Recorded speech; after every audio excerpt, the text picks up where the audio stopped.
Einen wunderschönen guten Nachmittag, a very warm welcome to the Thalia stage one more time. We gather here, as you would say if this was be a wedding, in the company of a writer who really knows how to bend time, how to twist expectation and make mortality feel like the sharpest engine in a thriller, I would say. You are known to millions as the creator of A Good Girl's Guide to Murder. And now you venture into new terrain with Not Quite Dead Yet. It's your first adult thriller. We are going to talk about that as well. And it's a book that speaks of urgency, of voice, of agency, and that defies the passivity we often accept. And I'm super glad that you're joining us. I'm thrilled. A very warm welcome to Holly Jackson. Thank you. Thank you. Everything you said there just made you sound so smart. I've not had enough sleep to keep up with you today. That's good for me and not good for you. Not good for me. No, guys, just pretend I said something really smart and groundbreaking, although we're in Struggle City today.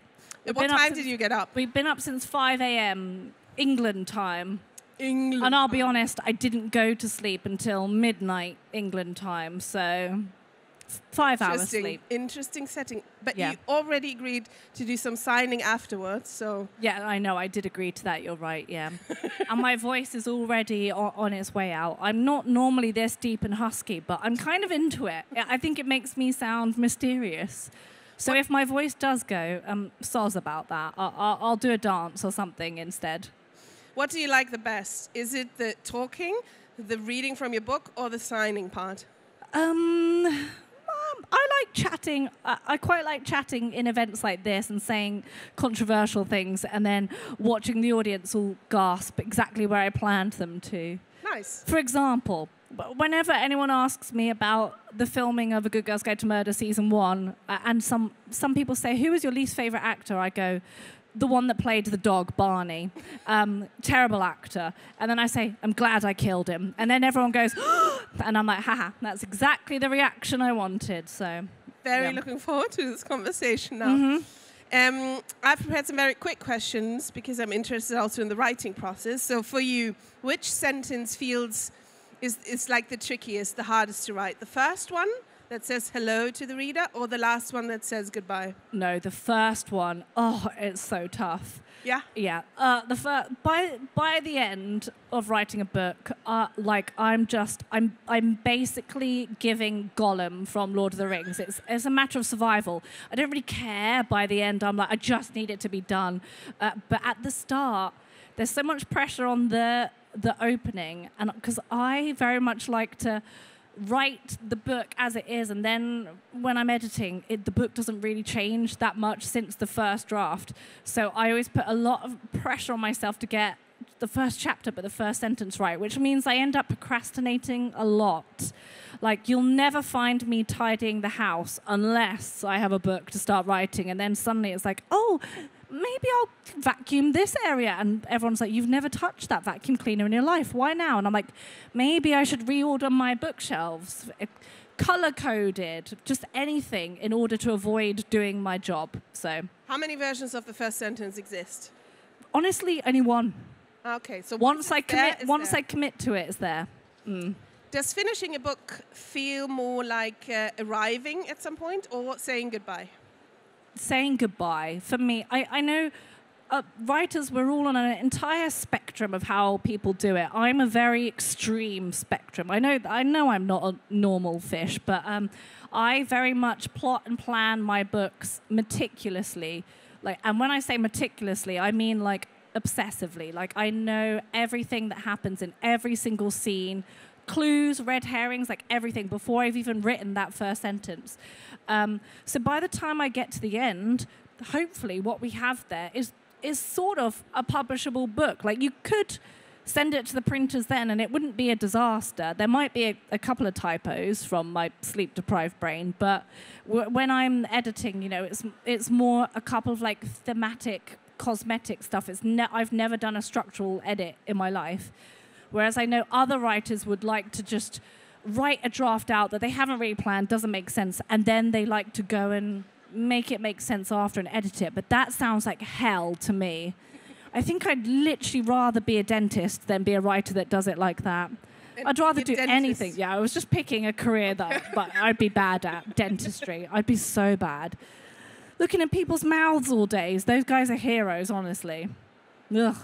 Bits of food in there. Anyway, we're getting far too deep. I really want to talk about teeth. No, I'm kidding.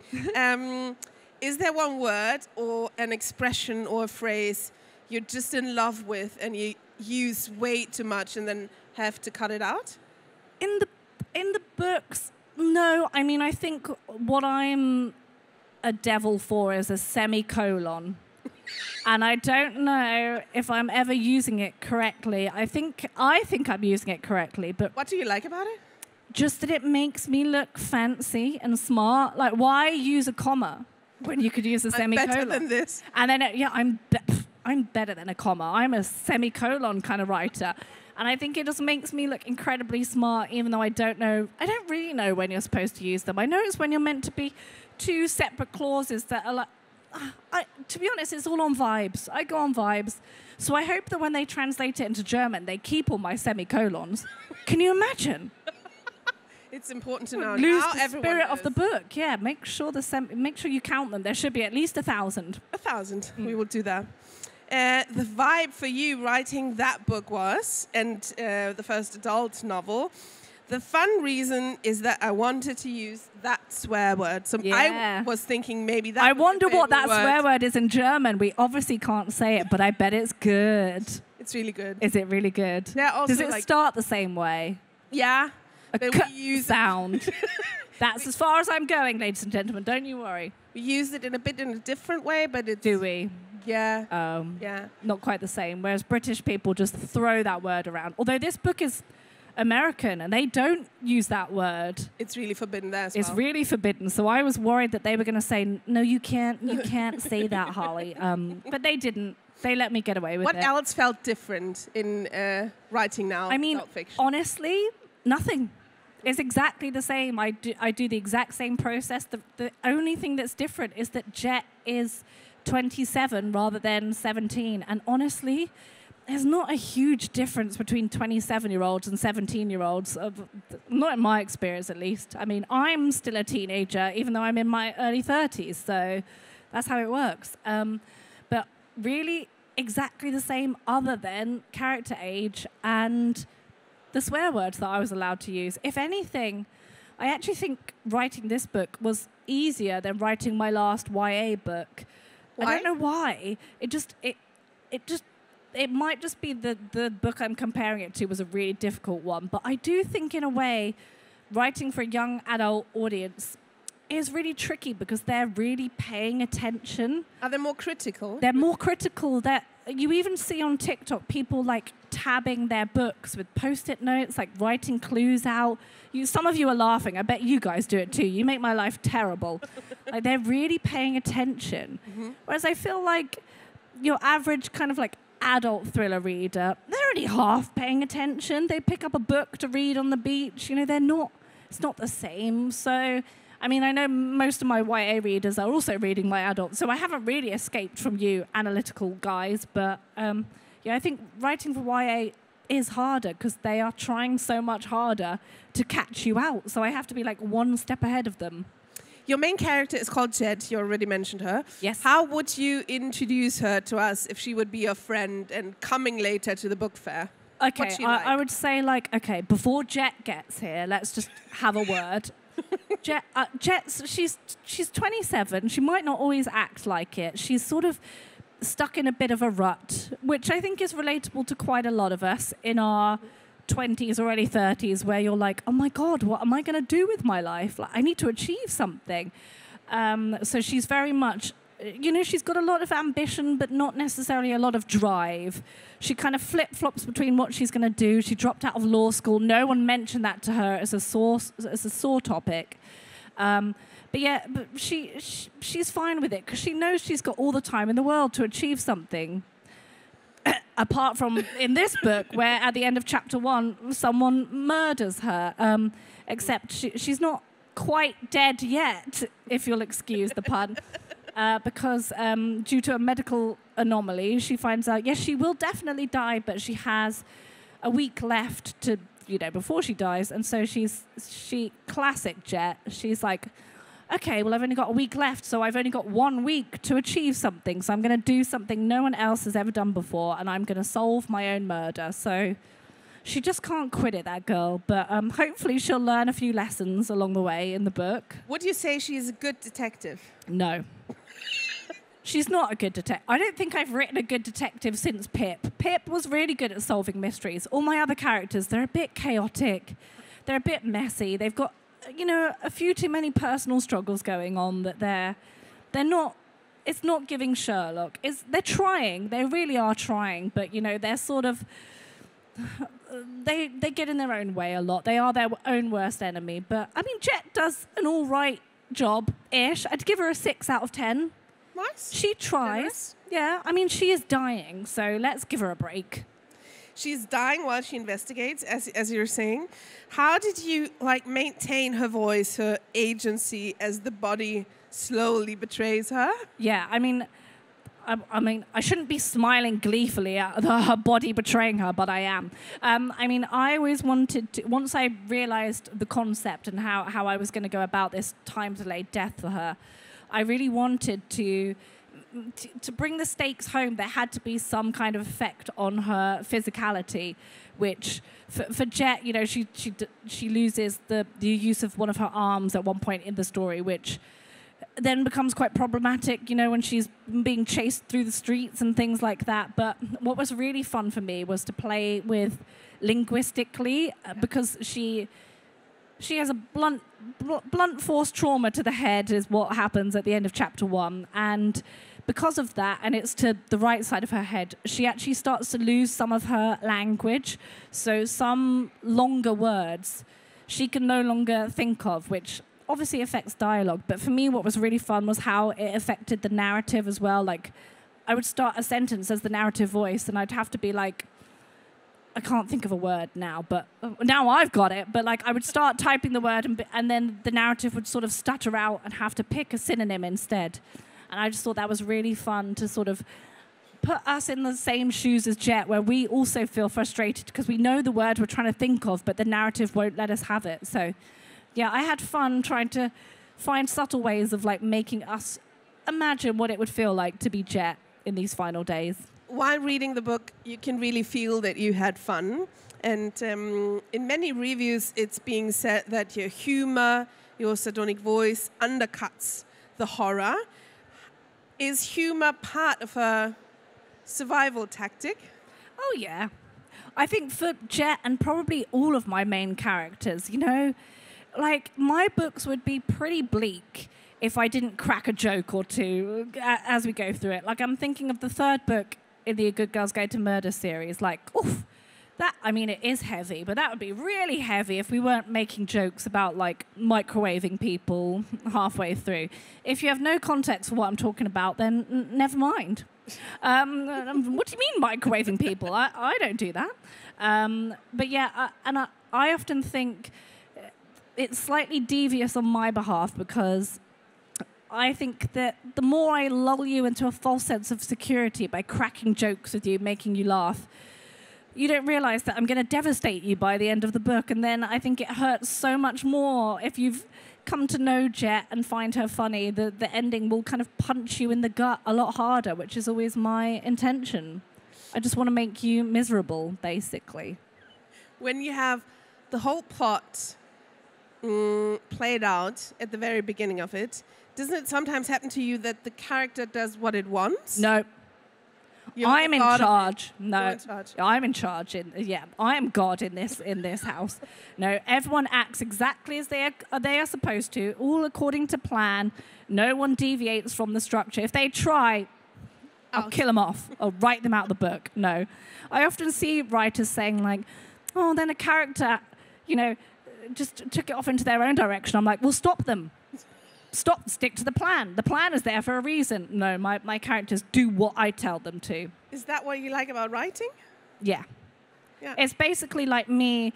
Did any of you guys ever play the video game The Sims and do dreadful things to your Sims? You played Sims? In the audience? You put them in a swimming pool and then delete the ladder.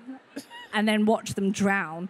For me, I feel like book writing is sort of like the sensible grown-up version of me torturing Sims, and I get paid to do it, which is even cooler.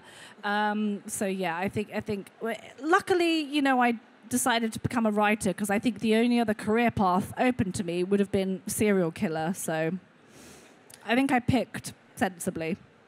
The idea of a time-delayed murder is rather rare in thrillers.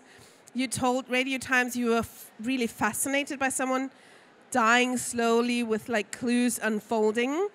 What would you say, like what narrative risk did this premise pose, and how did you manage the reader's expectations? Well, the biggest thing was that I had to do so much research, which was incredibly boring because I sort of had a nugget of an idea, which is I wanted to do a time-delayed murder where someone knew they were definitely going to die but had some time, but I also needed them to be functioning in that time. Like they couldn't be in a coma, for example.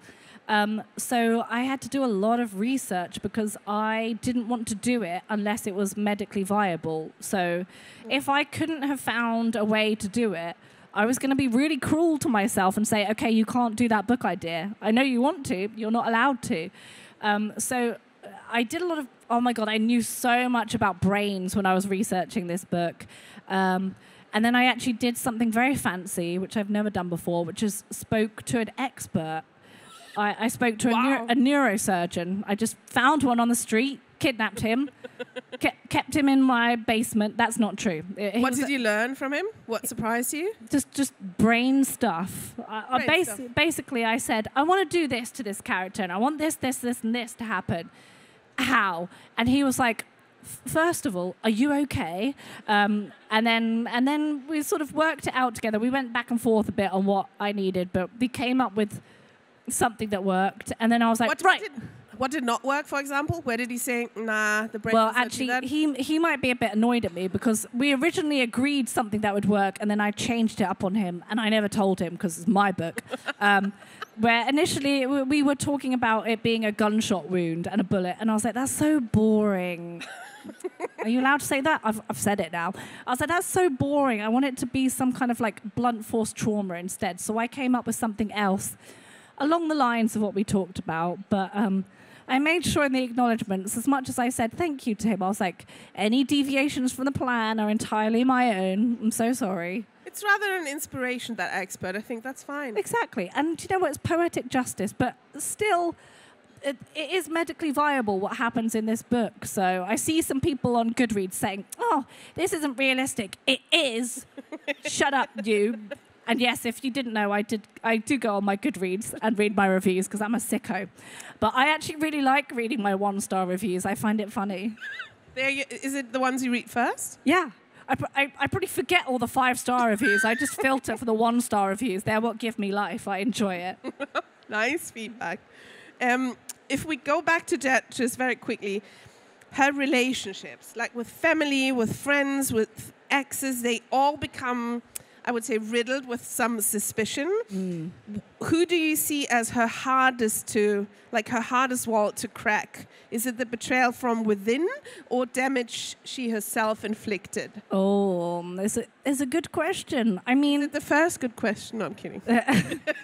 For Jet, for me, like looking at this book, I could have just done the plot as it is, which is woman solves her own murder in 7 days. And that would be cool. It might be a fun premise. But I don't think this book would work unless we had all that other stuff, which was all the kind of messy family drama and like the character arc of Pip. I probably spent most of the time when I was working out how to write this book working on what Jet's character arc is, because objectively anyone getting smashed over the head and being told they're going to die in a week is quite a bad thing to happen to anyone. But in order for you to invest in Jet as a character, it had to specifically matter to her. So because Jet has been someone who's been putting off her whole life because she thinks she's always got time, the idea that she now has no time at all is specifically like traumatizing and confronting for her. So I spent a lot of time building out Jet. But then I also needed to fill her life with a whole cast of characters, like her family, Billy, who, yes, they all have secrets going on that relate to the plot, which are fun to unpick. But they also needed to have their own character arcs that this week, Jet's last week of life, is going to confront their kind of belief system too. So in a way, the theme of the book is sort of loosely like, what is the meaning of life? And all our characters sort of have a different interpretation. Like Jet's would be to achieve something big, and hopefully she learns that that's not the case by the end of the book. Whereas Billy, her kind of childhood friend, his interpretation of life is that the meaning of life is to be loved back by someone, and that's because of something that happened to him. And in lots of ways, this week isn't just about Jet learning the lesson she needs to. It's also about like her family and friends learning lessons that they need to learn and kind of confronting their misbeliefs, as it were. So it was fun, and it meant that I get to write lots of juicy family drama, which I love to do. Did it change your opinion on what the meaning of life is? I would like to say yes. It would be nice if I said that I paid attention to the lesson that Jet learns, but I have to say I very much have not, because I've worked so much this year that I have not done any life. I haven't had 2 seconds to, go outside and touch grass. I think I've had about 4 weekends this whole year, and that's it. Other than that, I've worked every other second that I'm alive. But maybe one day I will. Don't